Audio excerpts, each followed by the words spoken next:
Lembre-se de dar o joinha e se inscrever. Isso ajuda muito o canal a crescer e continuar trazendo os audiobooks mais incríveis para você. Seja muito bem-vindo e vamos nos deleitar com os sons da leitura.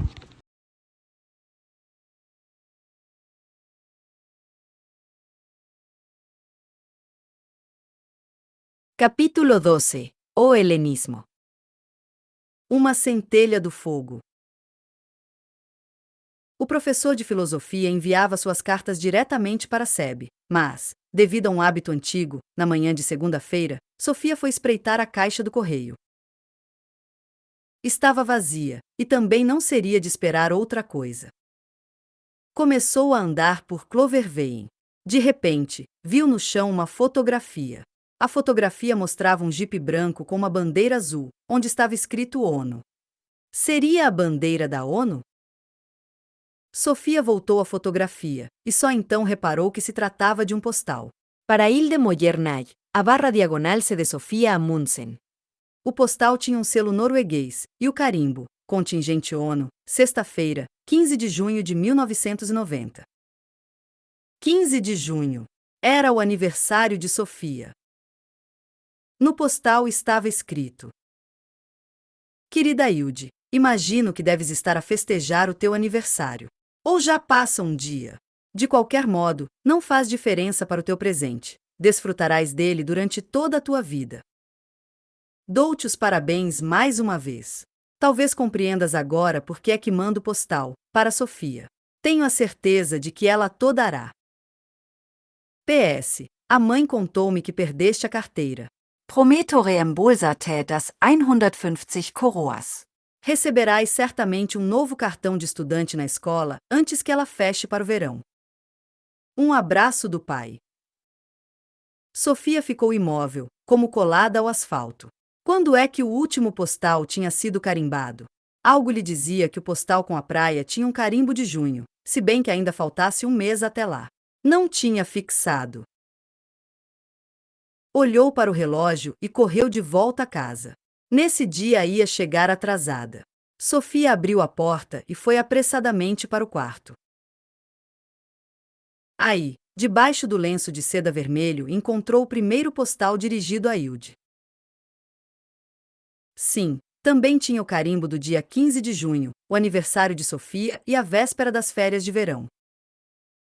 Enquanto corria para o supermercado, onde queria encontrar Jorunn, Sofia tinha muitas perguntas na cabeça. Quem era a Hilde? Como é que o pai dela achava evidente que Sofia a encontraria? Não fazia sentido nenhum que ele lhe enviasse os postais em vez de os enviar diretamente à filha. Era impensável que ele não soubesse o endereço da filha. Seria tudo uma brincadeira? Quereria fazer uma surpresa à filha no seu dia de ano, servindo-se de uma moça totalmente desconhecida como correio? Seria por esse motivo que Sofia tinha tido um mês de antecedência? Servia-se dela como intermediária porque o presente de aniversário que queria dar à filha consistia numa nova amiga? Era esse o presente de que desfrutaria durante toda a vida. Se esse estranho homem estava de fato no Líbano, como é que podia ter descoberto o endereço de Sofia? Mas não era tudo. Sofia e Hilde tinham pelo menos duas coisas em comum. Se Hilde também fazia anos a 15 de junho, tinham nascido no mesmo dia. E ambas tinham um pai que viajava muito. Sofia sentiu-se arrastada para um mundo mágico. Afinal, talvez não fosse assim tão estúpido acreditar no destino.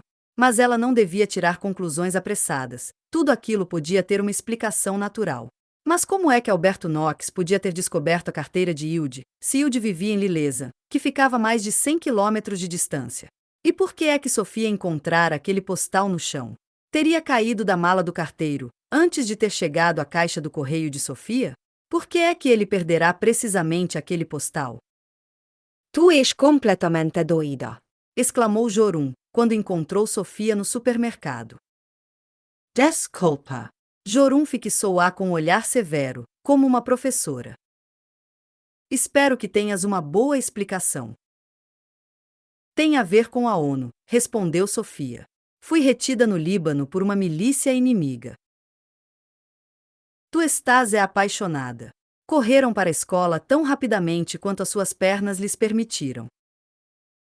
O teste de religião, para o qual Sofia não tinha estudado, foi distribuído na terceira hora. Na folha estava escrito: Concepção da vida e tolerância. 1. Faz uma lista daquilo que um homem pode saber. Faz depois uma lista daquilo em que apenas podemos acreditar.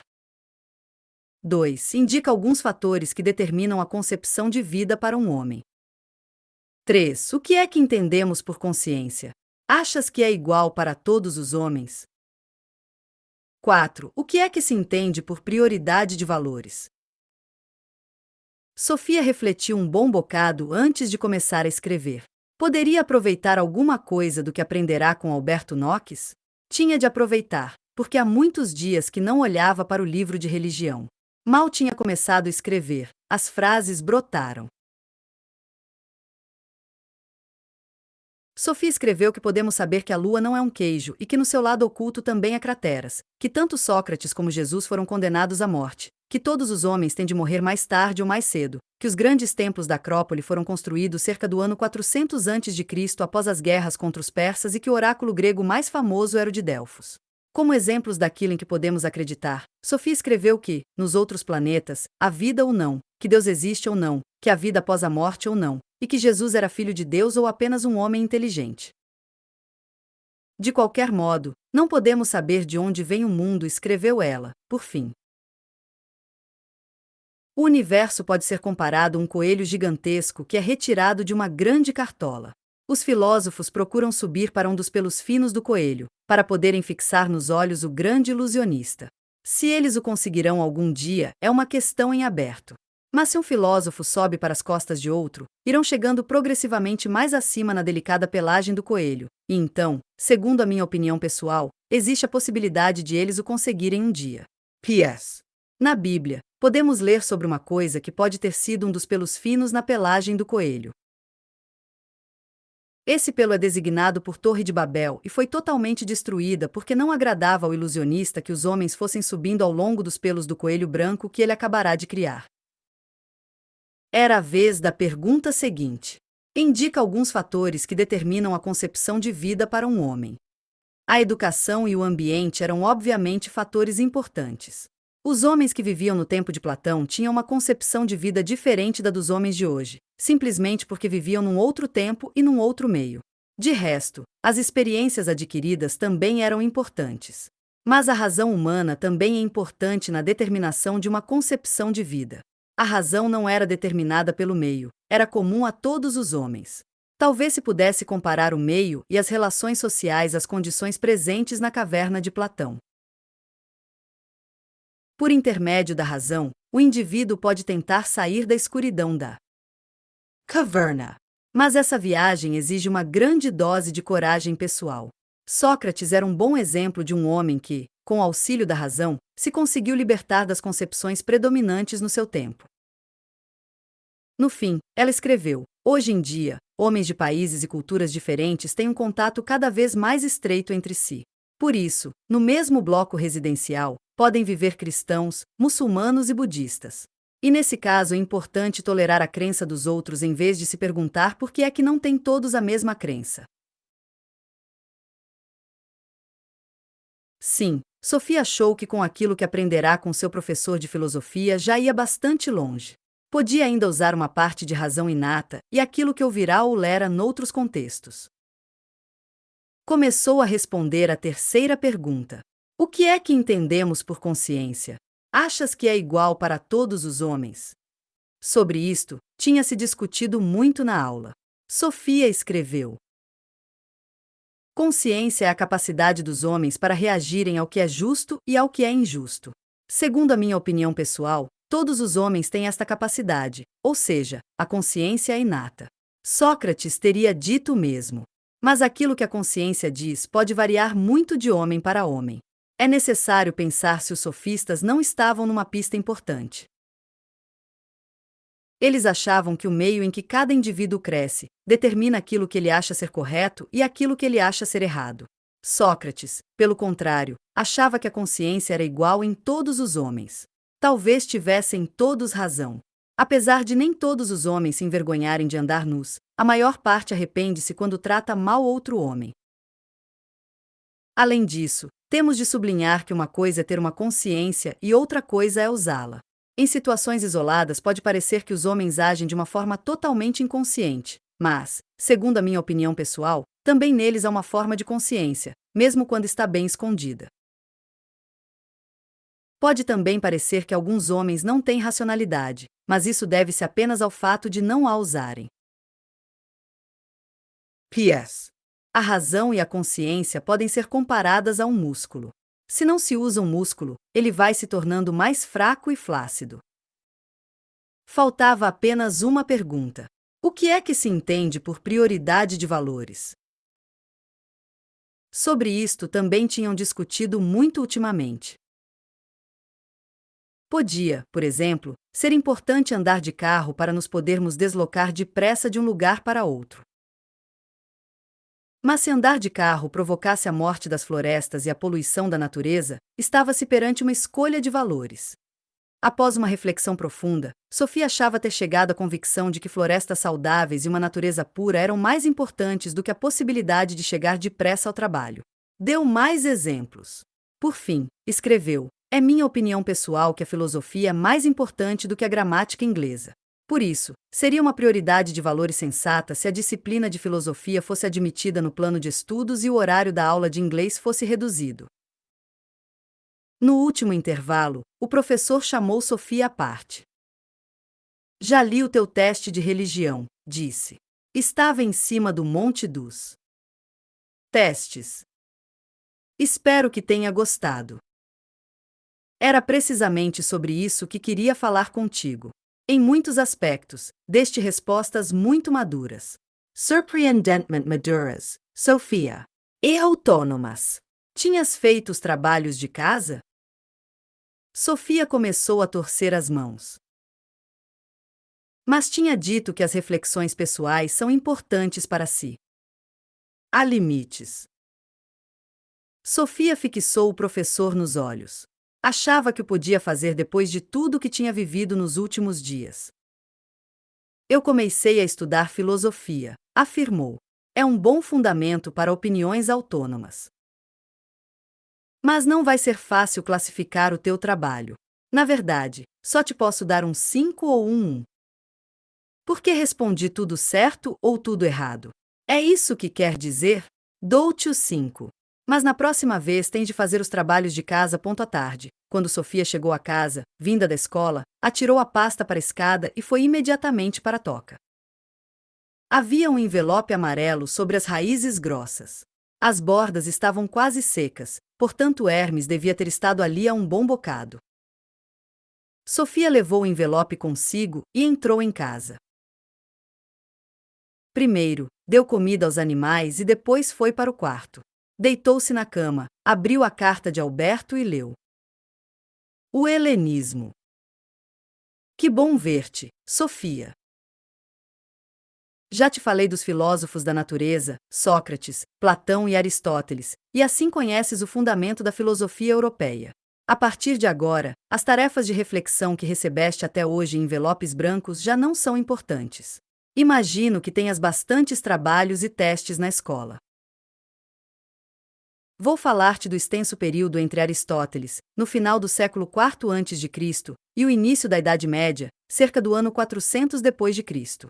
Sabes que escrevemos antes e depois de Cristo, precisamente porque o cristianismo é um dos elementos mais importantes e mais singulares deste período. Aristóteles morreu no ano 322 a.C. e, entretanto, Atenas tinha perdido a sua hegemonia. Isso se deve em grande parte às profundas transformações políticas resultantes das conquistas de Alexandre Magno, 356.323 a.C. Alexandre Magno era rei da Macedônia. Aristóteles também vinha da Macedônia, e durante algum tempo chegou mesmo a ser professor do jovem Alexandre. Alexandre alcançou a última e decisiva vitória sobre os persas, e através das suas inúmeras campanhas, criou um império vastíssimo que compreendia a Grécia, o Egito, a Pérsia e se estendia até a Índia. Começa então uma época nova na história da humanidade, caracterizada pelo desenvolvimento de uma comunidade internacional em que a cultura e a língua gregas desempenham um papel dominante. Este período, que durou cerca de 3 séculos, é denominado helenismo, termo que designa tanto um período histórico como a supremacia da cultura grega nos 3 grandes reinos helenísticos, a Macedônia, a Síria e o Egito. A partir do ano 50 a.C., Roma assumiu a hegemonia política e militar. A nova potência conquistou, uns a seguir aos outros, todos os reinos helenísticos, e a partir de então, a cultura romana e a língua latina dominaram desde Espanha, a Ocidente, até o interior da Ásia. Começa então o período romano, também designado por Antiguidade Tardia. Mas deves reparar numa coisa: antes de os romanos conquistarem o mundo helenístico, Roma tinha se tornado uma província cultural grega. Deste modo, a cultura grega e a filosofia grega teriam ainda um papel importante depois do declínio político da Grécia. Religião, filosofia e ciência. O helenismo foi marcado pelo desaparecimento das fronteiras entre os diversos países e culturas. Anteriormente, gregos, romanos e egípcios, babilônios, sírios e persas tinham venerado seus deuses dentro do que geralmente chamamos uma religião nacional. Nesta fase, as diversas culturas misturaram-se e fundiram-se num grande caldeirão que continha ideias religiosas, filosóficas e científicas de todo tipo. Podemos dizer que a ágora urbana foi substituída pela arena mundial. Também a ágora antiga foi animada por vozes que ofereciam as suas diversas mercadorias e diferentes pensamentos e ideias. A novidade era que as ágoras eram agora invadidas por mercadorias e ideias de todo o mundo. Por isso, as vozes soavam em diversas línguas diferentes. Já referimos que as concepções gregas se difundiram muito para além dos antigos territórios gregos. A partir de então, deuses orientais eram também adorados em toda a região do Mediterrâneo. Nasceram várias religiões novas cujos deuses e concepções religiosas provinham de diversas culturas antigas. Este fenômeno é designado por fusão de religiões ou sincretismo. Anteriormente, os homens sentiam-se vinculados ao seu próprio povo e à sua própria cidade-estado. Como essas fronteiras e divisões eram cada vez mais postas de parte, muitos sentiram dúvidas e insegurança em relação à sua concepção de vida. A Antiguidade Tardia foi marcada, em geral, pelas dúvidas religiosas, pela desagregação cultural e pelo pessimismo. O mundo está velho, dizia-se. As novas religiões que surgiram então tinham 2 características em comum: fundavam-se em doutrinas que aspiravam a libertar os homens da angústia da morte. Além disso, muitas destas doutrinas eram secretas. Seguindo seus preceitos e participando em determinados rituais, o homem podia esperar obter a imortalidade da alma e uma vida eterna. O conhecimento acerca da verdadeira natureza do universo podia ser tão importante para a salvação da alma como os rituais. Eram as novas religiões, Sofia. A filosofia caminhava também no sentido da salvação e da serenidade no que diz respeito à vida. A visão filosófica não tinha apenas um valor em si mesma, como ainda devia libertar os homens da angústia da morte e do pessimismo. Desta forma, apagaram-se os limites entre a religião e a filosofia. De um modo geral, podemos dizer que a filosofia do helenismo não foi particularmente original. Não apareceu nenhum outro Platão ou Aristóteles. Em vez disso, os 3 grandes filósofos atenienses tornaram-se uma importante fonte de inspiração para diversas correntes filosóficas, das quais vou falar sucintamente. A ciência do helenismo também estava influenciada pela mistura de diversas experiências culturais. A cidade de Alexandria, no Egito, tinha um papel-chave como ponto de encontro do Oriente e do Ocidente. Enquanto Atenas continuava a ser a capital da filosofia, com as escolas filosóficas deixadas por Platão e Aristóteles, Alexandria tornou-se a metrópole da ciência. Com a sua grande biblioteca, esta cidade passou a ser o centro dos estudos de matemática, astronomia, biologia e medicina. A cultura helenística pode ser comparada com o mundo de hoje. O século XX também é caracterizado por uma comunidade internacional cada vez mais aberta, que provocou no nosso tempo grandes transformações na religião e na concepção de vida. Tal como, no início da nossa era, podíamos encontrar em Roma concepções religiosas gregas, egípcias e orientais, no final do século XX podemos encontrar em todas as cidades europeias de uma determinada extensão concepções religiosas de todas as partes do mundo. No nosso tempo, vemos que uma mistura de religião, filosofia e ciência antigas e novas pode constituir a base para novas ofertas no mercado das concepções do mundo. Muito deste novo saber é, na realidade, uma herança antiga cujas raízes remontam ao helenismo. Como já foi mencionado, a filosofia helenística continuou a ocupar-se dos problemas que tinham sido levantados por Sócrates, Platão e Aristóteles. Todos desejavam estabelecer como é que o homem deve viver e morrer da melhor forma. Deste modo, a ética foi colocada na ordem do dia. Tornou-se o projeto filosófico mais importante da nova comunidade internacional. A questão era esta: em que consiste a verdadeira felicidade e de que modo pode ser alcançada? Vamos analisar 4 dessas correntes filosóficas. Os cínicos. Conta-se que Sócrates parou certo dia em frente de uma banca onde estavam expostas muitas mercadorias. Por fim, exclamou: "Vejam só de quantas coisas os atenienses precisam para viver." Com isto, queria obviamente dizer que ele não precisava dessas coisas. A filosofia cínica, que foi fundada por Antístenes cerca do ano 400 a.C. em Atenas, parte desta atitude de Sócrates. Antístenes tinha sido discípulo de Sócrates. Os cínicos defendiam que a verdadeira felicidade não dependia de coisas exteriores, como o luxo material, o poder político e uma boa saúde. A verdadeira felicidade significava não se tornar dependente dessas coisas casuais e efêmeras. Precisamente por não repousar sobre essas coisas, a felicidade podia ser alcançada por todos. E uma vez alcançada, não se podia voltar a perder. O cínico mais conhecido era Diógenes, um discípulo de Antístenes. Conta-se que morava num tonel e que só possuía um manto, um bastão e um saco para o pão. Não era fácil roubar-lhe a sua felicidade. Certo dia, estava a tomar um banho de sol à frente do seu tonel quando Alexandre Magno o visitou. Alexandre apresentou-se ao sábio e disse-lhe que lhe daria o que ele desejasse. Diógenes pediu a Alexandre que não lhe tapasse o sol. Foi assim que Diógenes demonstrou que era mais rico e mais feliz do que o grande homem. Tinha tudo o que desejava. Segundo os cínicos, o homem não se deve preocupar com a sua saúde, com a dor e com a morte. Também não se devia atormentar com a dor dos outros. Hoje, os termos cínico e cinismo exprimem quase sempre a impassibilidade perante o sofrimento dos outros. Os estoicos.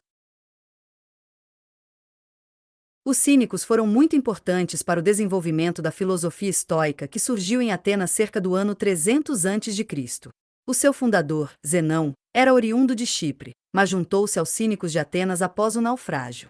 Reunia os seus ouvintes num pórtico. O nome estoico vem do termo grego que designa pórtico, soa. O estoicismo iria adquirir posteriormente uma grande importância para a cultura romana. Tal como Heráclito, os estoicos achavam que todos os homens participavam da mesma razão universal, ou do mesmo logos.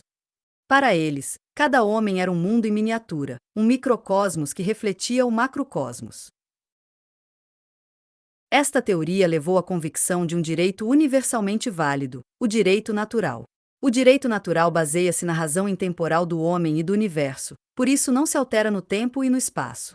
Neste aspecto, os estoicos tomavam o partido de Sócrates contra os sofistas. O direito natural é válido para todos os homens, inclusivamente para os escravos. As leis dos diversos estados eram para os estoicos cópias imperfeitas de um direito que se baseava na própria natureza.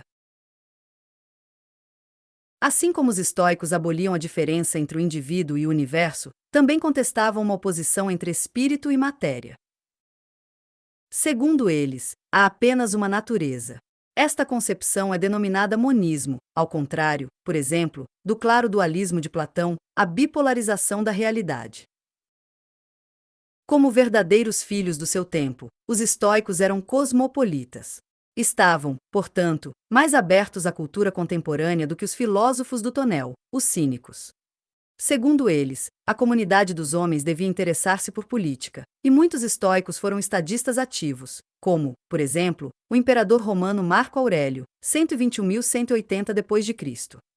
Contribuíram para que a cultura e a filosofia gregas fossem difundidas em Roma principalmente graças ao orador, filósofo e político Cícero, 106-43 a.C., que criou o conceito de humanismo, ou seja, uma concepção do mundo que tem o indivíduo como centro. O estoico Sêneca, 4 a.C. 65 d.C., disse alguns anos mais tarde que o homem era sagrado para o homem, afirmação que se tornaria o mote de todo o humanismo. Além disso, os estoicos sublinharam que todos os processos naturais, por exemplo, a vida e a morte, seguiam as leis constantes da natureza. Por isso, o homem tem de se reconciliar com o seu destino. Segundo eles, nada acontece por acaso. Tudo acontece por necessidade, e de pouco serve lamentarmos-nos quando o destino nos bate à porta. Mesmo as situações felizes da vida devem ser aceites com uma grande serenidade. Esta posição é semelhante dos cínicos, para quem todas as coisas exteriores do mundo eram indiferentes. Ainda hoje falamos de uma serenidade estoica, quando alguém não se deixa arrebatar pelos seus sentimentos. Os epicuristas. Como vimos, Sócrates queria descobrir como é que o homem pode viver uma vida feliz.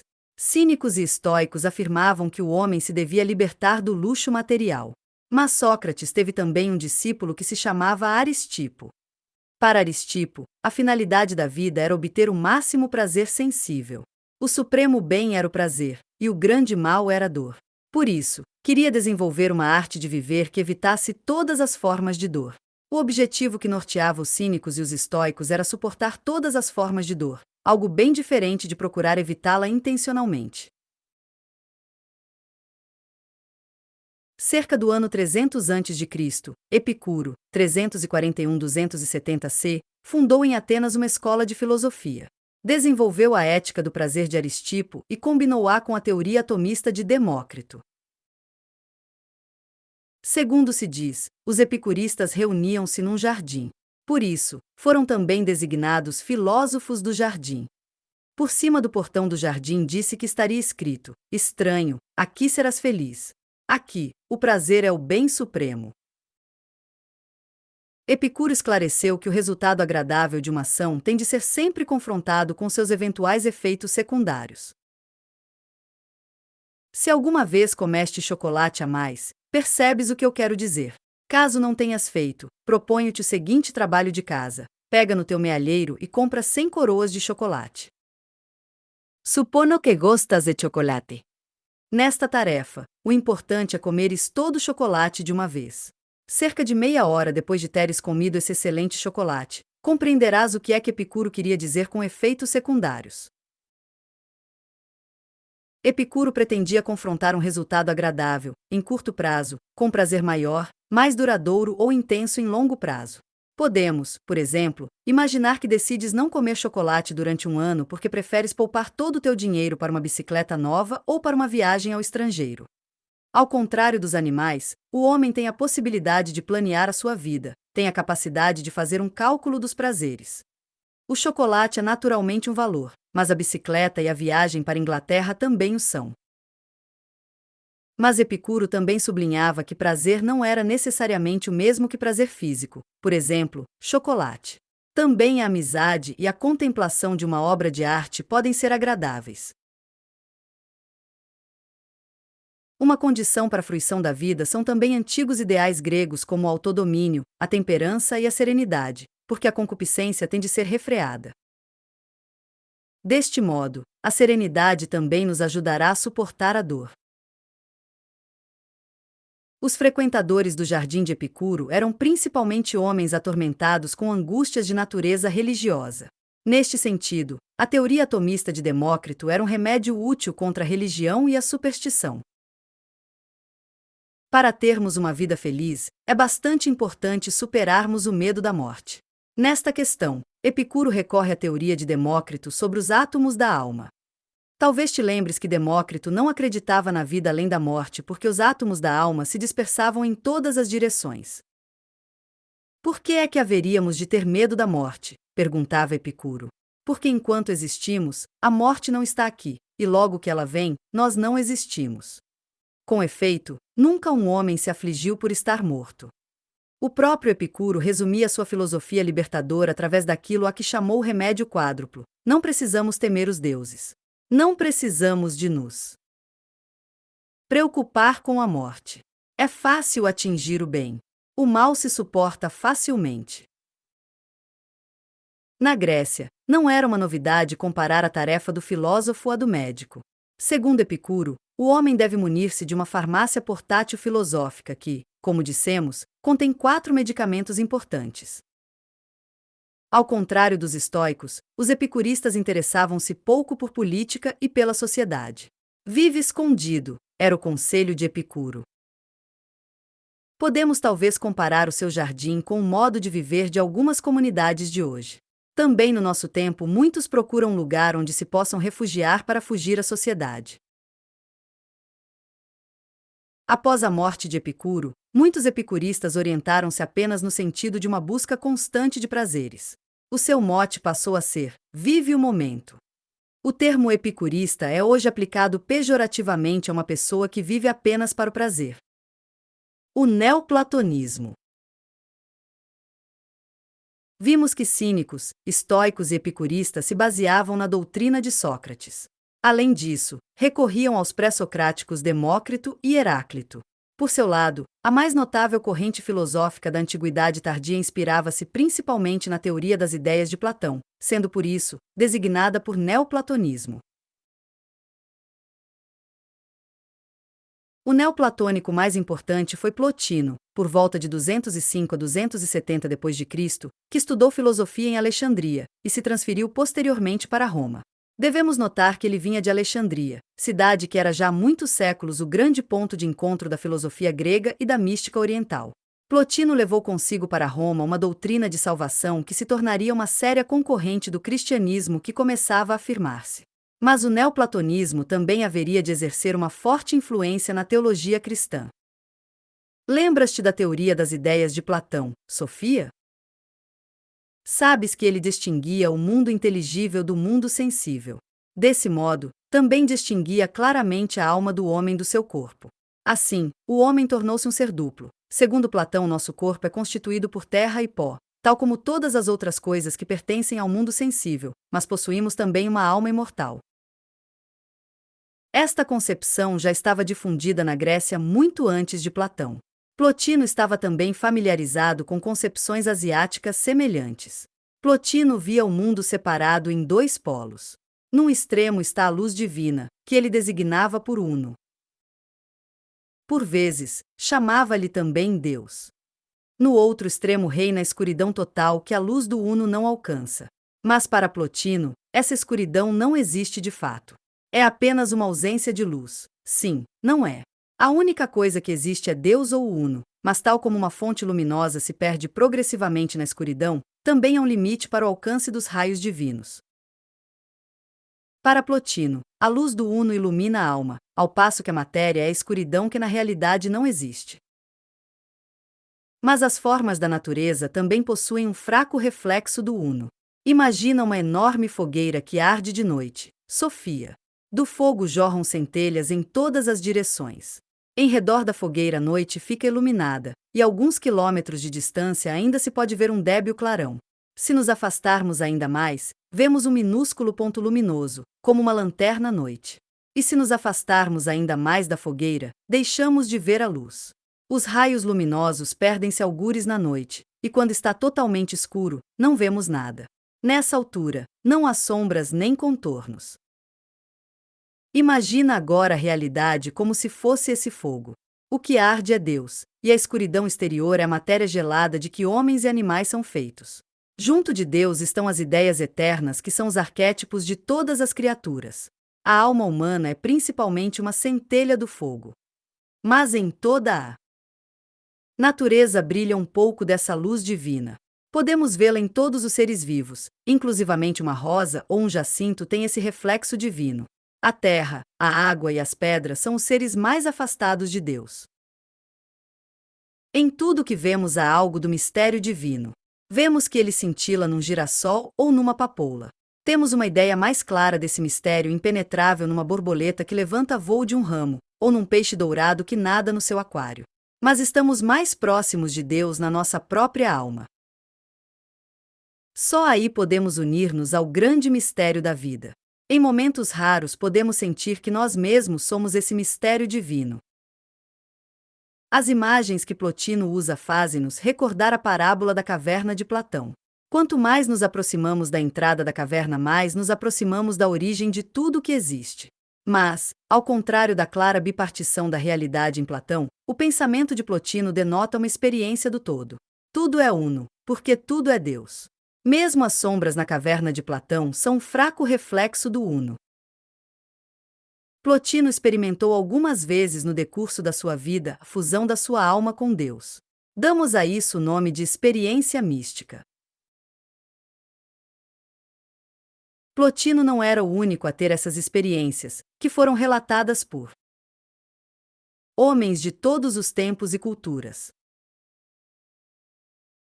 Podem descrever a sua experiência de um modo completamente diferente, mas as suas descrições apresentam muitas semelhanças importantes. Vamos analisar algumas dessas semelhanças. Misticismo. Uma experiência mística é uma experiência de unidade com Deus ou com o mundo espiritual. Muitas religiões afirmam que entre Deus e a criação há um abismo, mas o místico sente que esse abismo não existe. Os místicos e as místicas sentem uma fusão com Deus. Sucede que aquilo a que geralmente chamamos eu não é o nosso verdadeiro eu. Por breves momentos, podemos ter a experiência de uma identificação com o eu maior. Alguns chamam-lhe Deus, outros mundo espiritual, natureza absoluta ou universo.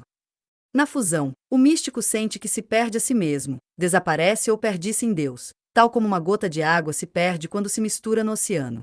Um místico indiano disse outrora o seguinte: quando eu existia, Deus não existia. Agora, Deus existe e eu já não existo. O místico cristão Ângelo Silesius, de 1624 a 1677, afirmou: a gota torna-se oceano quando atinge o oceano, a alma torna-se Deus quando alcança Deus. Talvez estejas a pensar que não é muito agradável a ideia de se perder a si mesmo. Compreendo o que pensas, Sofia, mas o importante é que aquilo que tu perdes é inferior em relação ao que ganhas. Perdeste quanto à forma que possuis de momento, mas ao mesmo tempo compreendes que na realidade és algo infinitamente maior. És todo o universo. És a alma do mundo, Sofia. És Deus. Se tens de renunciar a ti mesma como Sofia Mundsen, podes consolar-te com a ideia de que um dia perderás o teu eu cotidiano. O teu verdadeiro eu, que só podes descobrir quando consegues libertar-te a ti mesma, é, para os místicos, um fogo maravilhoso que arde eternamente. Mas uma experiência mística deste gênero nem sempre vem por si mesma. Muitas vezes, o místico tem de percorrer uma via de purificação e de iluminação para poder encontrar Deus. Essa via consiste numa vida simples e na meditação. De repente, o místico atinge então a sua meta e pode exclamar: eu sou Deus ou eu sou tu. Encontramos em todas as grandes religiões correntes místicas, e aquilo que os místicos escrevem sobre a sua experiência mística revela notáveis semelhanças, apesar das diferenças culturais. Só quando o místico tenta dar uma interpretação religiosa ou filosófica à sua experiência mística é que o ambiente cultural se torna manifesto. Na mística ocidental, ou seja, no judaísmo, no cristianismo e no islamismo, o místico afirma sentir o encontro com um Deus pessoal. Apesar de Deus estar presente na natureza e na alma humana, está além deste mundo. Na mística oriental, ou seja, no hinduísmo, no budismo e na religião chinesa, o místico experimenta uma fusão total com Deus ou com a alma do mundo. Eu sou a alma do mundo, poderá dizer o místico, ou eu sou Deus. Porque Deus não só está presente no mundo, como não está em qualquer outro lugar. Antes de Platão, havia fortes correntes místicas, principalmente na Índia. Swami Vivekananda, que contribuiu para a difusão do hinduísmo no Ocidente, afirmou: tal como certas religiões do mundo afirmam que um homem que não acredita num Deus pessoal transcendente é ateu, nós afirmamos que um homem que não acredita em si mesmo é ateu. Não acreditar na grandeza da própria alma é aquilo que chamamos ateísmo. Uma experiência mística também pode ser importante do ponto de vista da ética. Um presidente da Índia, Radhakrishan, afirmou um dia: deves amar o teu próximo como a ti mesmo, porque tu és o teu próximo. Só uma ilusão te leva a pensar que o teu próximo é um outro em relação a ti mesmo. Homens que não pertençam a nenhuma religião também podem relatar experiências místicas. De repente, vivem algo a que chamam consciência cósmica ou sentimento oceânico. Sentem-se arrancados ao tempo e veem o mundo do ponto de vista da perspectiva da eternidade. Sofia sentou-se na cama. Tinha de verificar se ainda possuía corpo. Ao ler sobre Plotino e os místicos, tivera a sensação de flutuar pelo quarto, sair pela janela e sobrevoar a cidade. Vira todas as pessoas embaixo, na praça, voara mais alto sobre o Mar do Norte e a Europa até o Saara e as extensas savanas de África. Todo o globo terrestre se tornará um ser vivo, e esse ser era Sofia. Eu sou o mundo, pensava ela. Todo o universo, que tantas vezes lhe parecerá insondável e inquietante, era o seu próprio eu. O universo continuava a ser grande e majestoso, mas, nesse momento, ela sentia-se tão grande como o universo. Essa sensação maravilhosa extinguiu-se rapidamente, mas Sofia tinha certeza de que nunca a esqueceria. Algo parecia ter saído de si e ter se misturado com tudo, tal como uma gota de corante pode tingir um copo de água. Quando tudo passou, teve a sensação de que acordava com dores de cabeça de um sonho espantoso. Sofia verificou com uma certa desilusão que tinha um corpo que tentava levantar-se da cama. Tinha dores nas costas por ter estado tanto tempo deitada de barriga para baixo enquanto lia a carta de Alberto Knox. Mas sentirá qualquer coisa de que nunca se esqueceria. Por fim, conseguiu pôr-se de pé. Furou as folhas e colocou-as junto às outras lições no dossiê. Depois, saiu para o jardim. Os pássaros chiureavam como se o mundo tivesse sido criado de novo. Atrás das velhas coelheiras as bétulas eram de um verde claro tão intenso que parecia que o Criador ainda não terminara a diluição das cores. Poderia de fato pensar que tudo era um eu divino? Poderia pensar que possuía uma alma que era uma centelha do fogo? Se assim fosse, ela mesma era um ser divino. Capítulo 13. Os postais. Eu imponho a mim mesmo uma severa censura. Passaram alguns dias durante os quais Sofia não recebeu mais cartas do seu professor de filosofia. Na quinta-feira, 17 de maio, era o feriado nacional da Noruega. Também tinha o dia 18 livre. Na quarta-feira, a caminho da escola, Jorunn disse de repente: Que tal irmos acampar? O primeiro pensamento de Sofia foi recusar por não poder estar afastada de casa por muito tempo. Depois, mudou de ideias. Por mim, está bem. 2 horas mais tarde, Jorunn chegou à casa de Sofia com uma grande mochila. Sofia também já tinha metido a barraca dentro da sua mochila. Levaram ainda consigo sacos-cama e roupa quente, colchões de borracha, lanternas, termos grandes com chá e muita comida saborosa. Quando a mãe de Sofia chegou à casa, cerca das 5 horas, fez-lhes muitas recomendações sobre o que deviam fazer e não fazer. A mãe também queria saber onde elas pensavam acampar. Responderam que queriam ir para Tjurtoppen, cabeço do galo silvestre. Talvez ouvissem o canto do galo silvestre, na manhã seguinte. Ao escolher aquele local para acampar, Sofia também tinha uma segunda intenção. Se não estava enganada, a cabana do Major não ficava longe de Tjurtoppen. Algo a levava lá a voltar, mas também sabia que nunca se atreveria a ir sozinha. Foram pelo caminho que saía do parque de estacionamento em frente do portão do jardim de Sofia. Jorunn e Sofia conversaram acerca de Deus e do mundo, e Sofia achou por bem fazer uma pausa em relação a tudo que tinha a ver com filosofia. Cerca das 8 horas, já tinham montado a barraca num planalto perto de Tjurtoppen. Tinham preparado o local do acampamento e os sacos-cama. Depois de terem comido, Sofia perguntou: Já alguma vez ouviste falar da cabana do Major? A cabana do Major? Algures neste bosque há uma cabana, junto a um pequeno lago. Em tempos viveu lá um major, e por isso lhe chamam a cabana do Major. E ainda mora lá alguém? Vamos ver. Onde é que fica? Sofia apontou para as árvores. Jorunn não queria ir, mas Sofia conseguiu convencê-la. O sol começava a desaparecer no horizonte. Primeiro, caminharam por entre pinheiros altos, em seguida tiveram de abrir caminho por entre os arbustos e os silvados. Finalmente, chegaram a um carreiro. Seria o que Sofia percorrera na manhã de domingo? Sim, pouco depois, viu qualquer coisa cintilar entre as árvores no lado direito do caminho. Ali está ela, afirmou. Passados uns instantes, estavam junto ao pequeno lago. Sofia olhou para a cabana, do outro lado. As portadas das janelas estavam fechadas.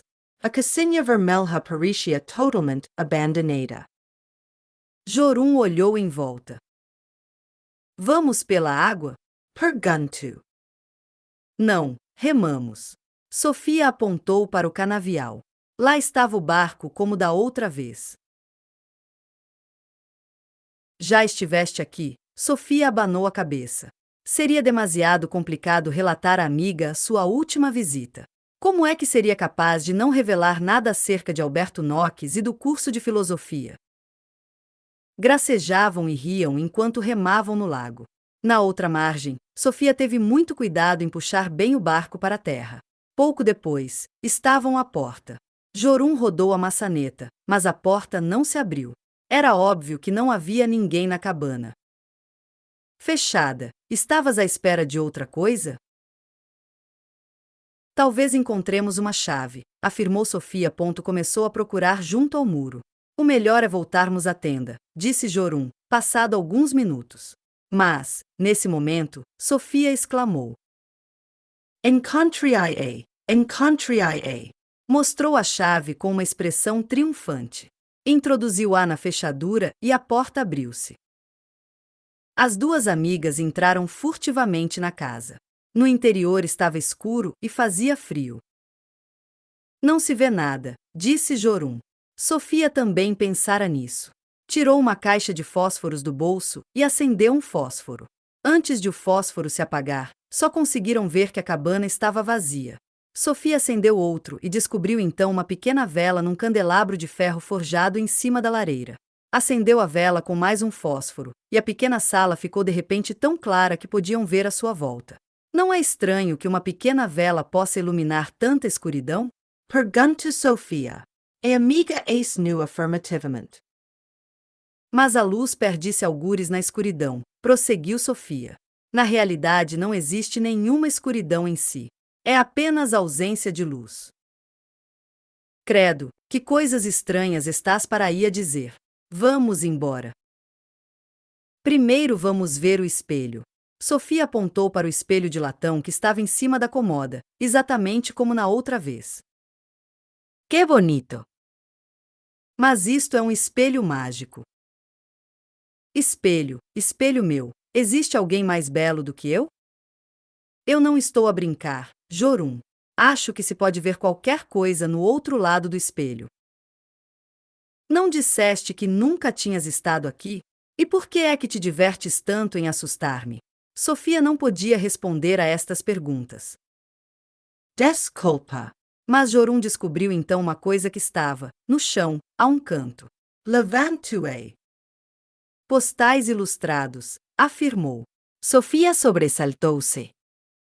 Não lhes toques. Estás a ouvir, não podes tocar-lhes. Jorun recuou assustada. Deixou cair a caixa como se tivesse queimado. Os postais espalharam-se pelo chão. Passados uns instantes, desatou a rir. São apenas postais normalíssimos. Jorun agachou-se e pegou nos postais. Em seguida, Sofia também se baixou. Líbano. Líbano. Líbano, os postais foram todos enviados do Líbano, afirmou Jorun. Eu sei, Sofia quase soluçava. Mas então já estiveste aqui? Sim, estive. Sofia compreendeu que tudo seria mais fácil se confessasse que já tinha estado ali. Também não faria mal relatar à amiga os acontecimentos misteriosos dos dias anteriores. Era aqui que te queria contar. Jorun tinha começado a ler os postais. São todos endereçados a uma certa ilha de Mollerknag. Sofia ainda não tocará em nenhum postal. É esse o endereço completo? Jorun leu alto. Il de Mollernag, a Alberto Knox, Lillesand, Noruega. Sofia respirou de alívio. Receara que nos postais estivesse escrito a C. Sofia Amundsen. Só então os observou melhor. 28 de abril. 4 de maio. 6 de maio. 9 de maio. Foram carimbados há poucos dias. Mas não é tudo. Todos os carimbos são noruegueses. Olá, contingent tenu. Os selos também são noruegueses. Eu acho que é sempre assim. Eles têm de ser neutrais, e por isso tem lá uma estação de correios norueguesa. Mas como é que a correspondência é enviada para casa? Em aviões militares, acho eu. Sophia Pasavela no Chow. As duas amigas leram o que estava nos postais. Jorun ordenou-os. Leu em voz alta o primeiro postal. Querida Hilda. Acredita que estou desejoso de voltar para casa em Lilesa.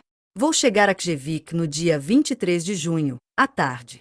Gostava de poder chegar a tempo para o teu aniversário, mas estou sob ordens militares. Em compensação, posso prometer-te que vou escolher com todo cuidado um grande presente que vais receber no dia dos teus anos. Beijos daquele que pensa sempre no futuro da filha.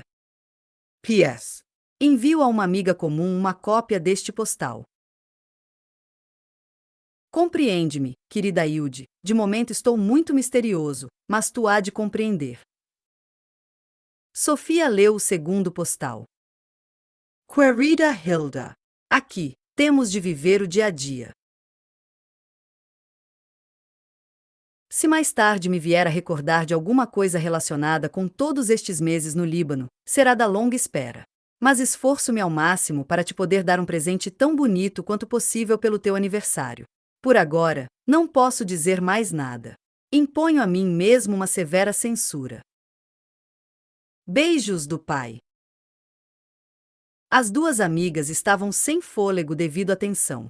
Nenhuma delas fazia comentários, apenas liam o que estava nos postais. Minha querida filha. Gostava de te poder enviar os meus pensamentos com uma pomba branca. Mas, no Líbano, não há pombas brancas. Se este país devastado pela guerra precisa realmente de alguma coisa, é de pombas brancas. Se um dia a ONU pudesse trazer realmente a paz ao mundo. P.S. Talvez possas partilhar o teu presente de aniversário com uma outra pessoa. Vamos ver, quando eu chegar a casa. Mas tu ainda não sabes do que estou a falar. Muitos beijos de uma pessoa que tem muito tempo para pensar em nós. 2. Depois de terem lido 6 postais, só faltava um.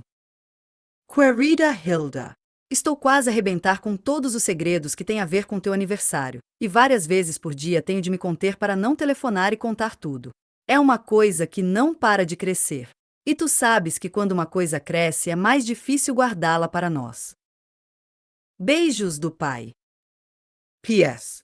Vais conhecer uma moça chamada Sofia.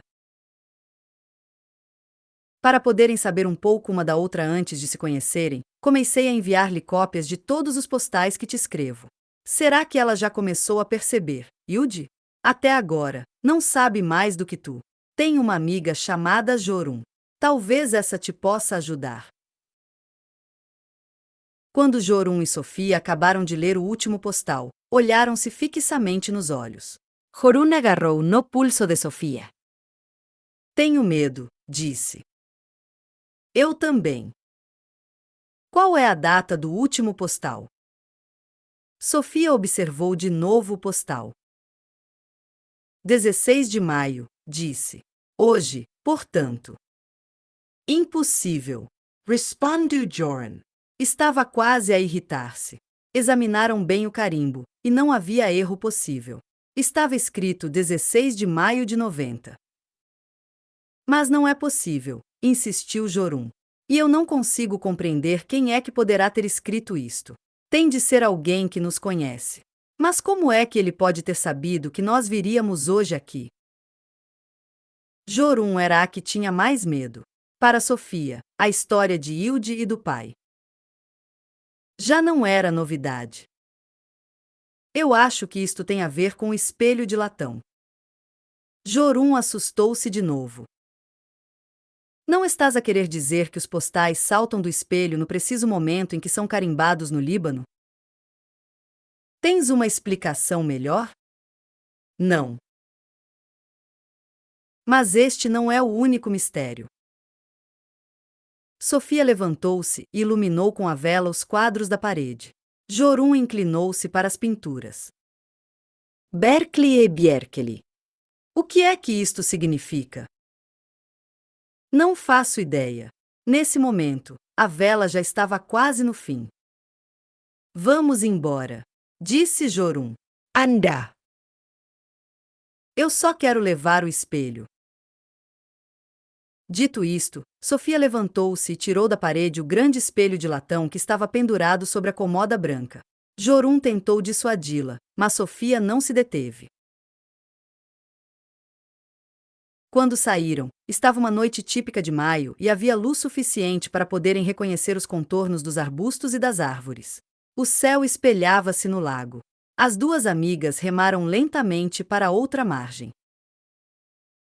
Nenhuma falou muito enquanto regressavam à tenda, mas ambas pensavam que a outra refletia sobre o que tinham visto.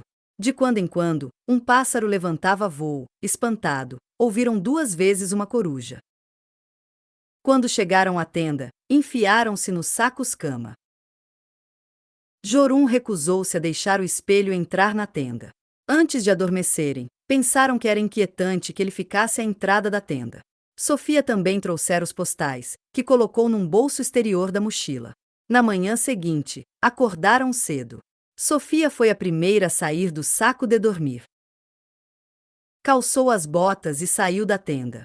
O espelho de latão estava deitado na relva, coberto de orvalho. Sofia limpou o orvalho com a camisola e observou seu reflexo.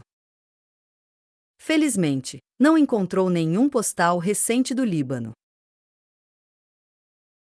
Sobre a planície atrás da tenda pairava uma neblina matinal esfarrapada como pequenos tufos de algodão. Os pássaros chiureavam energicamente, mas não conseguia ver nem ouvir galos silvestres. As duas amigas vestiram mais uma camisola e tomaram café da manhã diante da barraca. Depressa recomeçaram a falar da cabana do Major e dos misteriosos postais. Depois do café da manhã, desarmaram a barraca e puseram-se a caminho de casa. Sofia levava o grande espelho de latão debaixo do braço. Por vezes, tinha de fazer uma curta pausa, porque Jorun se recusava a tocar no espelho. À medida que se aproximavam das primeiras casas, ouviram uns estampidos. Sofia lembrou-se do que o pai de Hilde escrevera acerca do Líbano devastado pela guerra. Compreendeu como era bom viver num país em paz. Os estampidos vinham de inocentes fogos de artifício. Sofia convidou Jorun para tomar cacau. A mãe quis saber logo de onde vinha o grande espelho. Sofia disse que o tinham encontrado na cabana do Major. A mãe voltou a afirmar que essa cabana estava desabitada há muitos anos. Depois de Jorun ter ido para casa, Sofia vestiu um vestido vermelho. O resto do feriado nacional decorreu normalmente. No telejornal da noite houve uma reportagem que mostrava como os soldados noruegueses da ONU no Líbano tinham festejado o dia. Sofia olhava fixamente para o ecrã. Um dos homens que ali via podia ser o pai de Hilde. A última coisa que Sofia fez nesse dia 17 de maio foi pendurar o grande espelho de latão no seu quarto. Na manhã seguinte, encontrou na toca um novo envelope amarelo. Abriu e leu imediatamente o que estava escrito nas folhas.